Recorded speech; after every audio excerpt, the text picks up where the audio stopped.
Chapter 10. I walked into a wreck. My clothing drawers had been rifled through. My comic books were all pulled out. My bed sheets removed, the mattress flipped. Everything in my desk drawers had been dumped out. They had gone through every book on my shelves, every bag of football equipment, every CD and DVD case. The posters on my walls had all been taken down, my closet emptied. Homeland Security had left no pile of dirty clothes unturned. I lay down on my stripped bed, trying not to cry. It felt like thieves had broken into our house, like my belongings weren't really mine anymore. And they weren't. Not if the DHS could come in any time they wanted to and mess with everything. As much as I hated him right then, I wished Darius were there. He was the person I'd always turn to when bad things happened. Even before Adam, Darius had always given the best advice. But you never told me what to do when you were the problem, Darius.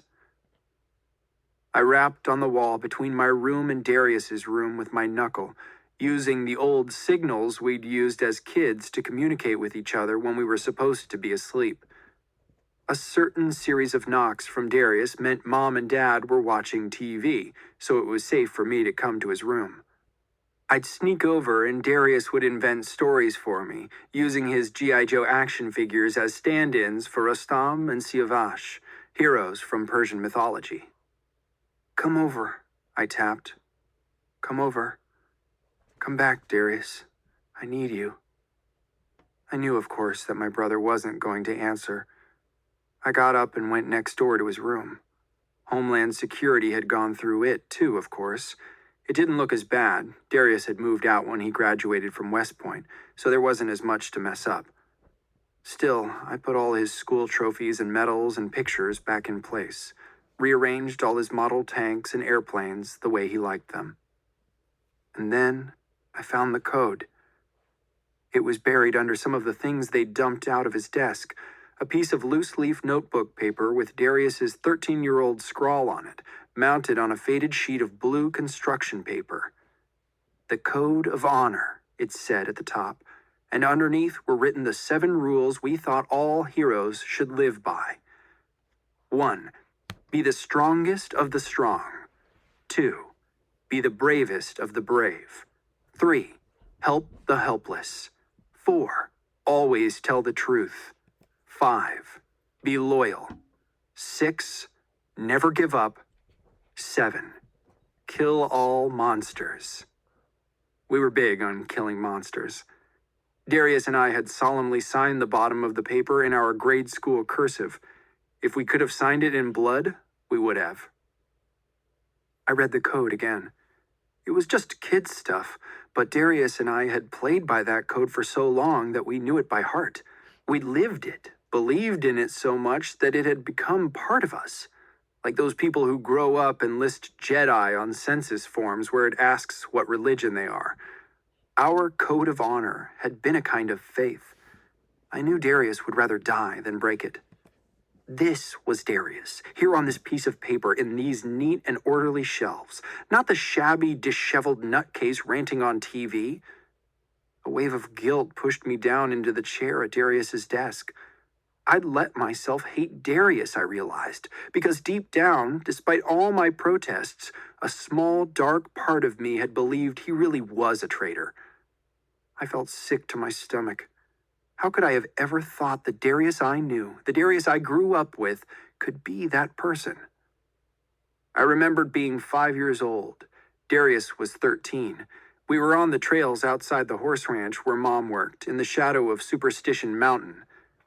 "Just look at them, Siavash," Darius called to me. "They've all been infected." I peeked out through a patch of desert sand verbena. The only thing in the dry creek bed below us was a lumpy brown toad sunning itself on a rock, but in my mind's eye, I was looking down at millions of zombies staggering around the streets of downtown Phoenix. "What do we do, Rustam?" I asked, dead serious. This was our never-ending game. Darius pretended to be Rustam, and I was always his protege, Siavash. Mom had read us stories about the heroes, but Darius and I loved making up our own adventures, crazy mashups of the old Persian legends and whatever movies and books and cartoons we were into at the time. We must be the strongest of the strong, the bravest of the brave, Darius told me, and we must kill all monsters. Raksh, the horse we'd ridden out from the ranch, stretched over us to nibble at the verbena. But how? There's so many of them, I said. Darius pulled one of those cheap plastic troll dolls with fuzzy hair out of his pocket. With this, he said with equal seriousness. It's a magic troll statue. It turns all zombies back into real people. All we have to do is get this to the top of the chase tower before any of the zombies eat our brains. He turned and got ready to run down into the valley. Are you ready, Siavash? Darius said. It's you and me against the world. It's you and me against the world, I thought, staring down at the blue piece of construction paper in Darius's room. I couldn't doubt Darius, couldn't be mad at him, not when everybody else in the world thought he was guilty. He needed at least one ally in all this, one person who still believed in his innocence, and that had to be me. But what do I do, Rustam?